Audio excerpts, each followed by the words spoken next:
আজকে যে গাছটা রিপোর্টিং করব এটা দেখুন। এই গাছটা হচ্ছে অ্যালামুন্ডা ইংলিশে বলে, আর বাংলায় বলে অলকানন্দা। এত ফুল ধরে গাছগুলোতে, মানে বাগান পুরো হলুদ হয়ে থাকে। আমার প্রায় 4-5টে টবে আছে। তো মানে প্রতিদিন এক সাজি করেও যদি ফুল ঠাকুরের জন্য তুলি, তাও মনে হয় 15-20 সাজি ফুল গাছেই থাকবে, এত ফুল ধরে।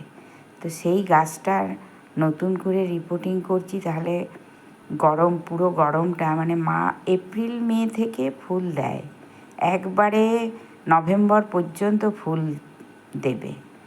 তো এই দেখুন, পুরো গাছটাকে আমি তুলে পুরো শিকড় যে প্রচুর হয়েছে সেগুলোকে পুরো ফেলে দেবো, কেটে কেটে ফেলে দেবো। এই যে এত শিকড় হয়েছে দেখুন, এই শিকড়গুলোকে কেটে কেটে ফেলে দেবো। এরপর কি করব, এই শিকড়গুলোকেই ওই টবের ভেতরে প্রথমে আমি ঢুকাবো। শিকড় ওগুলো তো ফেলে দেবো না বাইরে, ওগুলো পচে সার হয়ে যাবে। সেইগুলো দেখুন আমি করছি। এই শিকড়গুলোকে কেটে ফেলছি, আর এগুলোকে টবের মধ্যে নিচে আগে দেব, দিয়ে মাটি আমার তৈরি করা আছে, সেই মাটি দিয়ে বসাবো। দেখুন কিভাবে বসাচ্ছি। এটা 3-4টে ডাল একসাথে লাগানো আছে, তো দুটো ভাগ করে নিই, খুব বেশি হয়ে গেছে।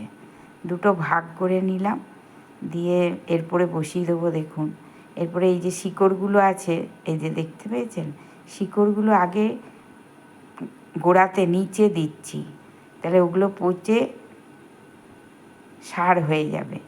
এরপর আমি দেবো সবজি ছাল, ওগুলো কিন্তু পচা নয়, ওগুলো কিন্তু একবারে টাটকা। তার উপরে আমি মাটি দেবো, এই পুরনো মাটিই দেবো। এই গাছটা মানে অলকানন্দা গাছটা মরে না, আপনি যেভাবেই রাখবেন ও বেঁচে থাকবে।